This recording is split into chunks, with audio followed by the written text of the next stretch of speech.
Good morning.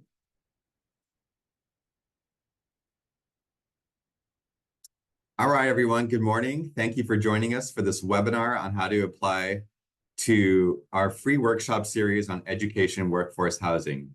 My name is Greg Francis. I'm the project manager on education workforce housing for CSBA.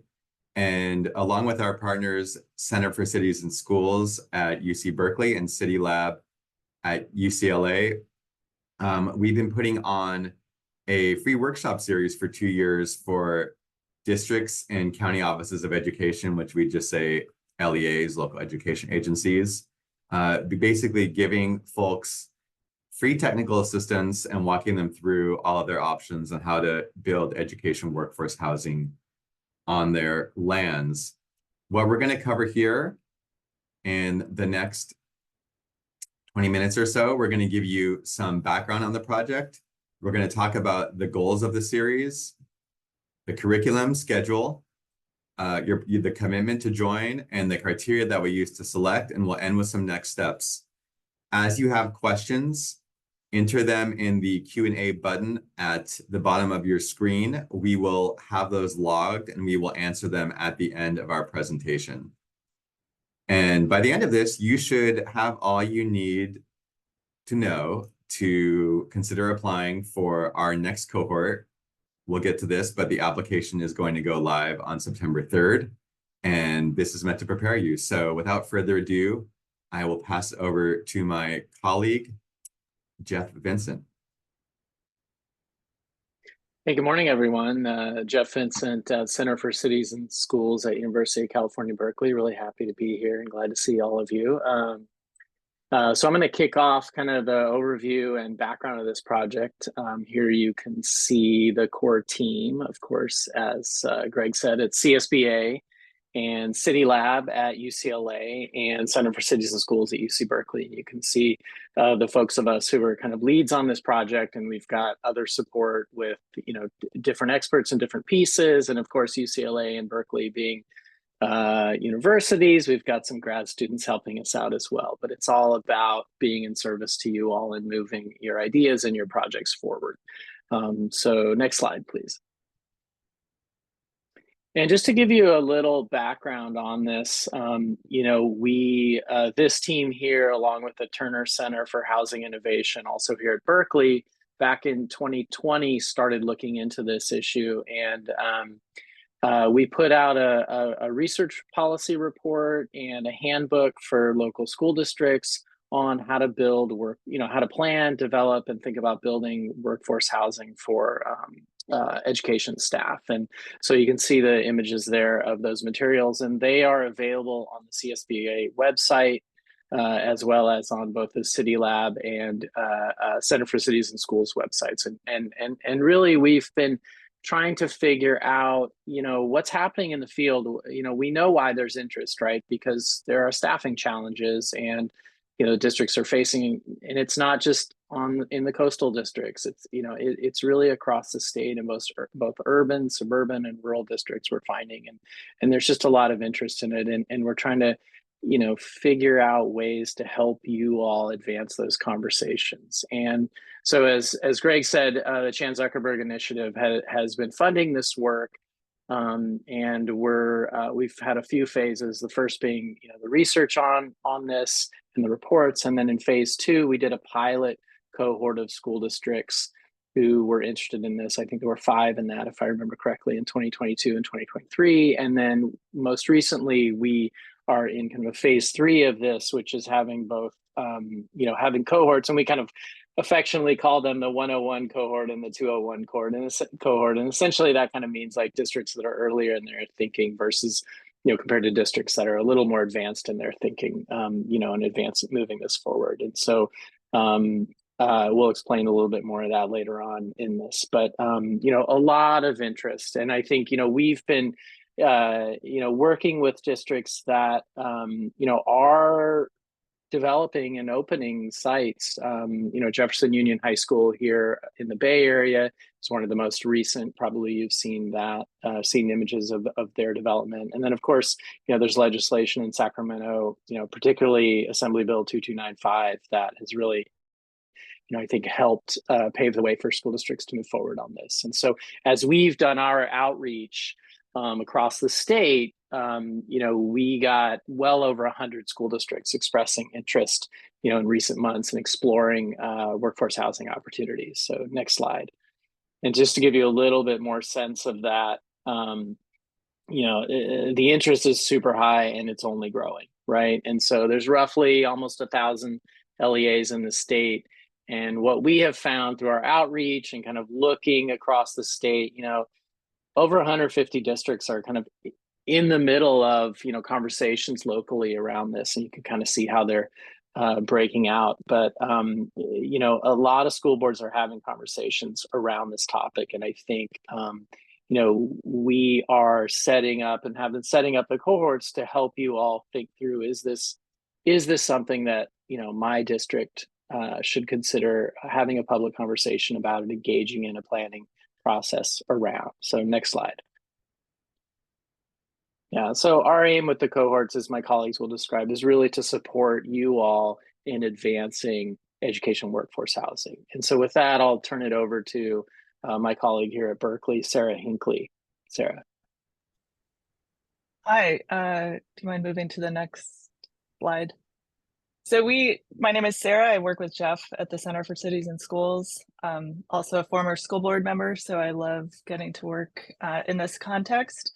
So we have sort of three ways we think about the goals for this. One is to really build your knowledge and empower you to work both in the community to move these developments forward, and also to work with the kinds of partners that you'll need along the way as you move forward through the development process. So we focus a lot on how to assess your community needs, starting with the very specific needs of your staff and the folks that you're wanting to build housing for, how to understand your local development context, what is being built in your community, how to understand potential partners, potential stakeholders, how to identify champions that can support you.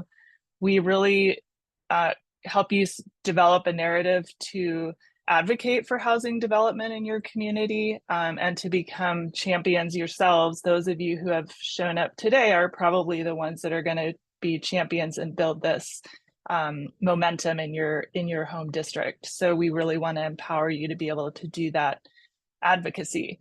And then also to empower you to really work with the consultants and development partners in the private sector that you're going to be needing to work with throughout the process, so that you can be really informed and empowered people who understand the development process and can really make sure you're working with the consultants and partners that are going to build what your community will really benefit from. And then the second piece is this connection, which is why we do cohorts. We don't do this one-on-one knowledge building. We want you to learn from each other. You'll meet people, board members, superintendents, staff who have completed housing development, so that you can learn from them and really hear about their experience going down this road. You'll be able to connect with us as folks who've been in this world for a few years, and also build some connections with other experts that we bring into the workshops in order to help you build that knowledge and really understand how you can move this forward in your community. And then we really want you to finish with some tools that you can take back to your board, to your staff, to your local community. So throughout the process, you will be doing some homework, you will be filling out some slides, you will be working with outside partners like architects to really be able to build some specifics around what's possible in your particular properties. And you will come out of this with a strong narrative for why this is important to your district, what's possible in your district, and a sort of, we call it a case-making document or a pitch deck or a slideshow or something you can take back to your district and to your city and county partners, to your staff, and really be able to make the case for what's possible, for what's feasible, and for the importance of this development to help you meet the challenges that you're here to address, right? Your staffing challenges, the housing crisis that we're all experiencing. So you will come out of this with some tools that you can use to move forward. And we found that to be a really powerful experience for the folks who participate. I actually don't know who's next. I'm passing it on, I think, to City Lab. Yeah.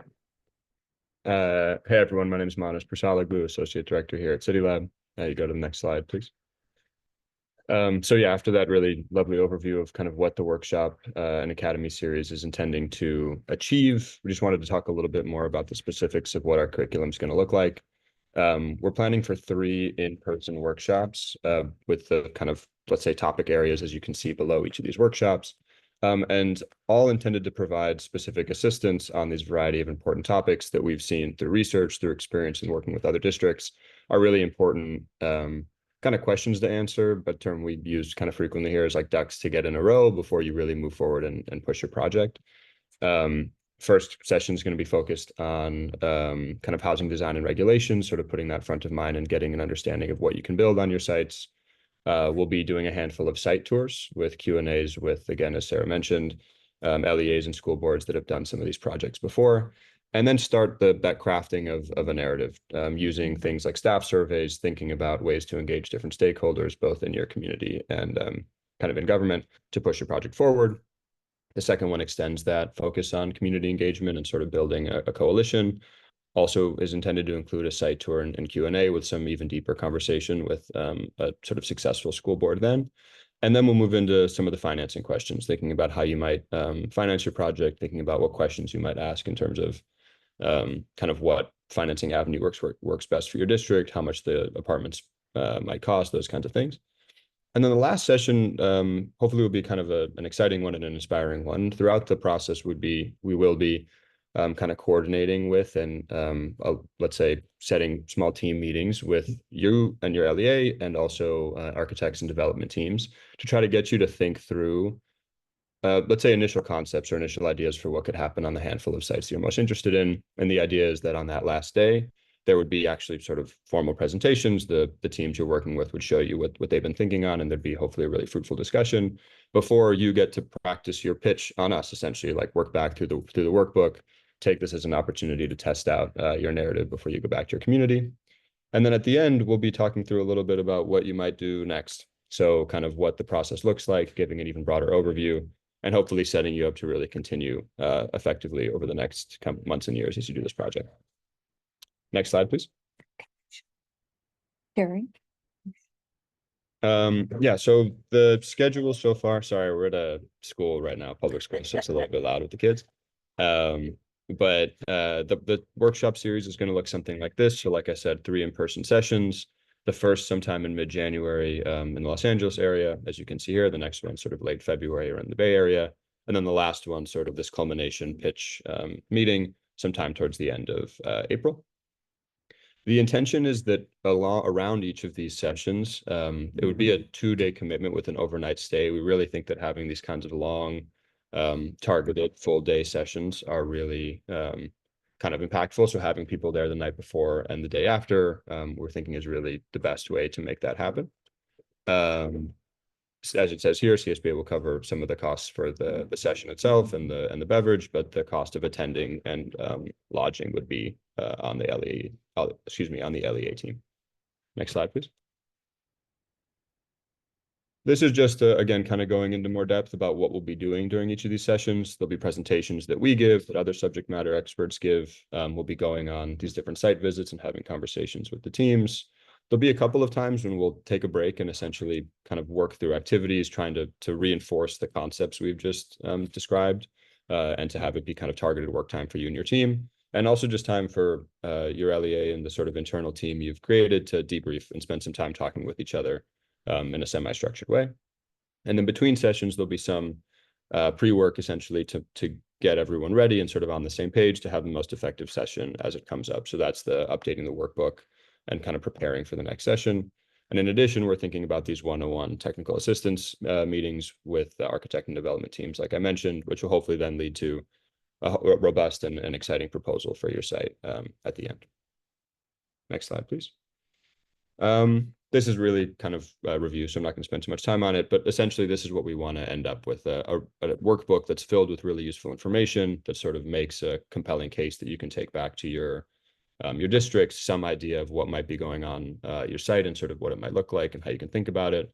And really just trying to provide many different resources to help you advance your project and get you even more sort of further down the line so you can keep working on this together. So now I'm going to pass it over to Dana to finish off. I'm Dana Cuff from City Lab, and City Lab is really the housing partner in this consortium. And we're so excited to be working with districts to provide housing for staff and educators across the state. It seems like one of the most important kinds of affordable housing efforts we can undertake. And really, this group that you're looking at has more experience in this kind of housing than anyone else at the moment, since there are only 4 districts that have accomplished this so far. Probably by the time you're finished and your housing's built, you'll be among some 30 districts that may have completed this kind of work, and it'll be something that's much more common than it is today. So next slide. I think a lot of you, and I can see in the questions, there's some issue about how is it that we would qualify for this workshop. We'll probably be taking about 6 districts for this third 101 series. And really, it has a lot to do with where your district stands in light of what the workshops are intended to accomplish. So we want to make sure you have a team put together of people who are committed to doing this workshop effort and to really exploring housing. No one really knows at the outset whether you'll finish with the same goals that you started with, but we want to make sure that there's a real commitment to explore those.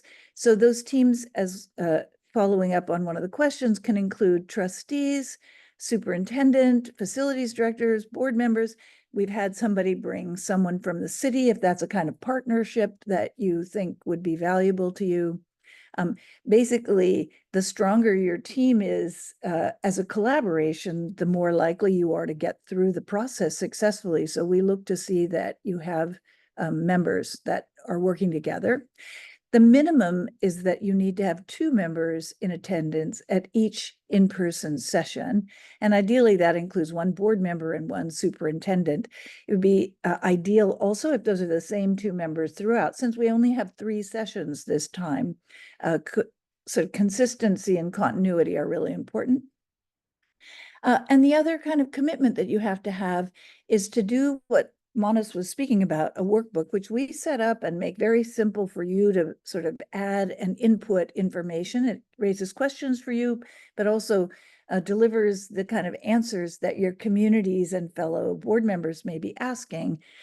In between the sessions, there will be workbook assignments and meetings that we'll expect you to fulfill, and we'll be there to help you through it if it's confusing or in any way thwarting.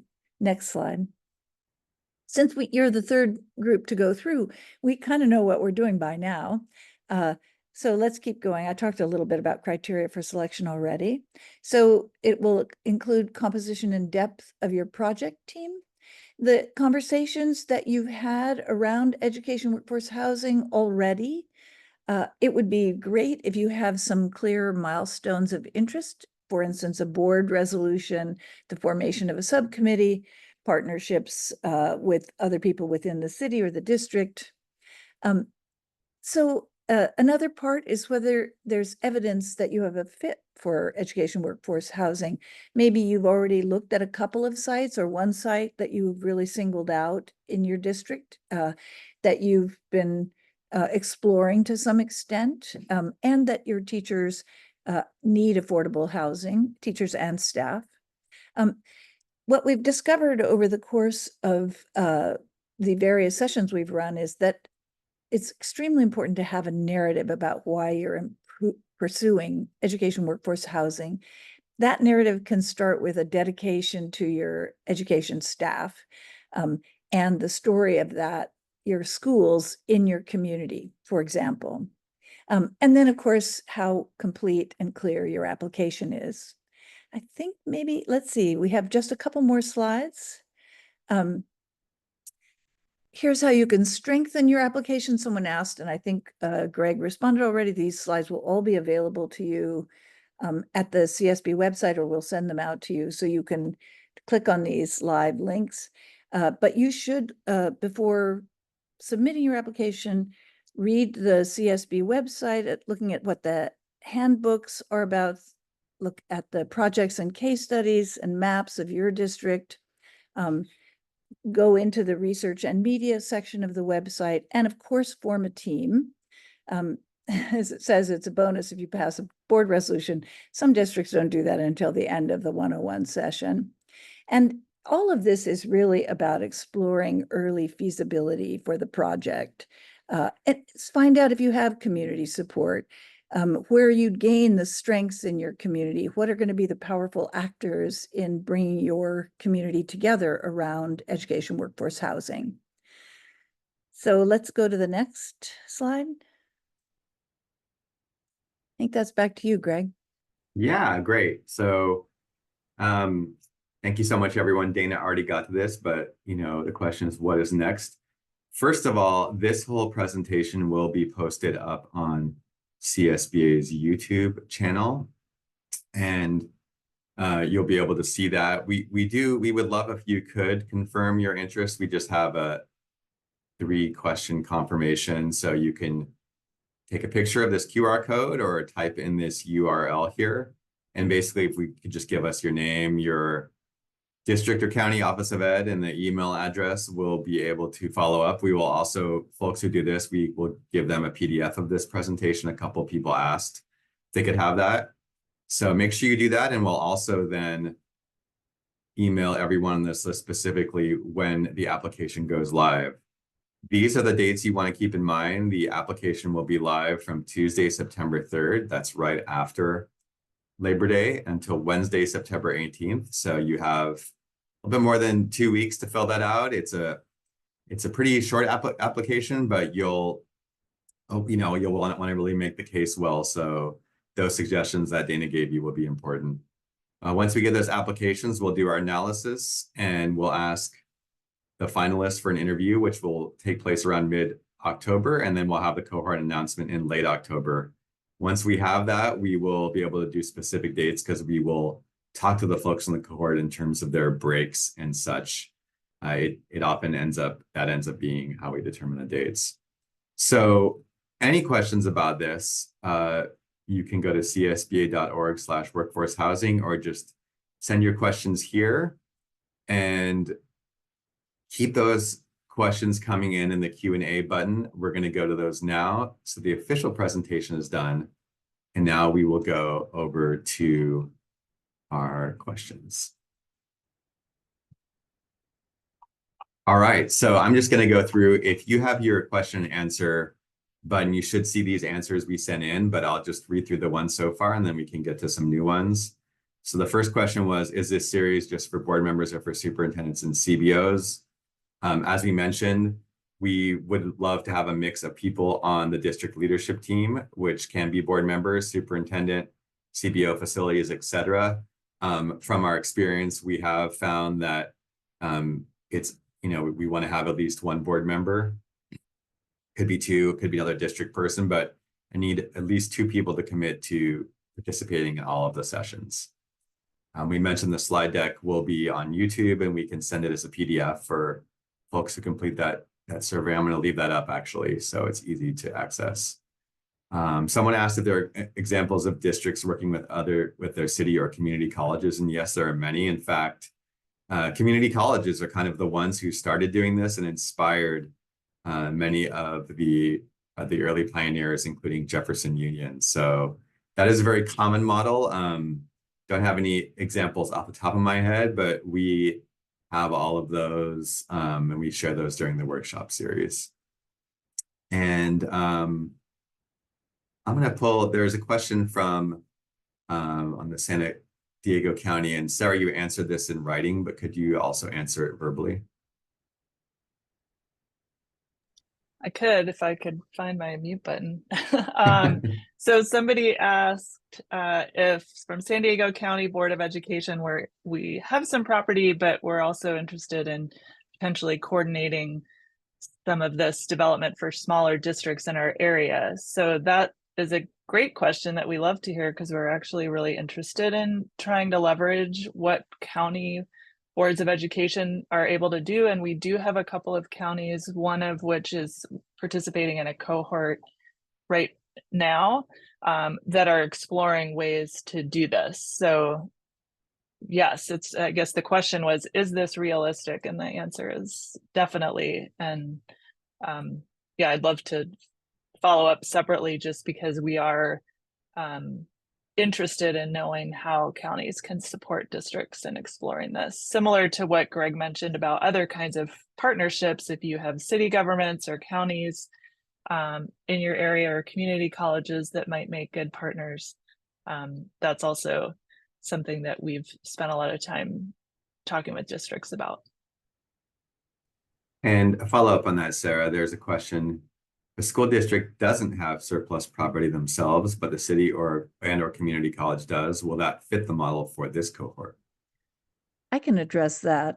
You know, we're open to all of those kinds of possibilities. You'd need to have some kind of clear commitment from a partner that they were involved and wanting to be further involved in education, workforce housing. You'd want someone from those community college or city to be on your team. And since that is a slightly outside of our norm, we're happy to follow up with you afterwards. I think you're from Glendale, Ingrid. So you could easily get in touch with us at City Lab, and we could talk with you further about how to form your application with that in mind. The other thing I would say is I would really make sure that you don't have surplus property. So as part of that first phase, the Center for Cities and Schools and the Turner Center, they put together a property lookup tool, which again is on the CSBA resource library. But I would really encourage you to type in your LEA there and look at it. You might be surprised about some of the properties you have and some of the possibilities to use some of that. It's people don't always recognize underutilized areas of their property map.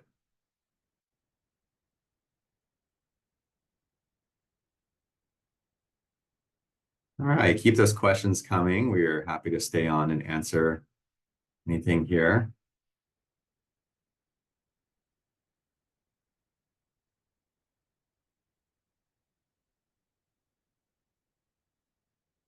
All right, seeing none, I would just remind folks, take a moment and answer those few questions so we know who you are, and we can send you that personalized email when the application deadline opens.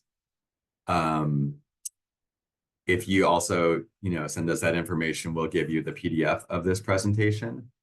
Otherwise, you can find everything that you need at csba.org/workforce housing.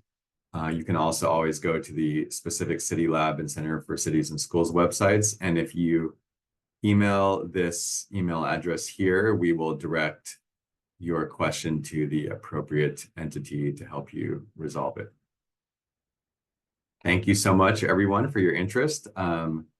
Mark down Tuesday, September 3rd. We look forward to seeing your submissions, and reach out to us beforehand if you have questions before that goes live, or even during the open window.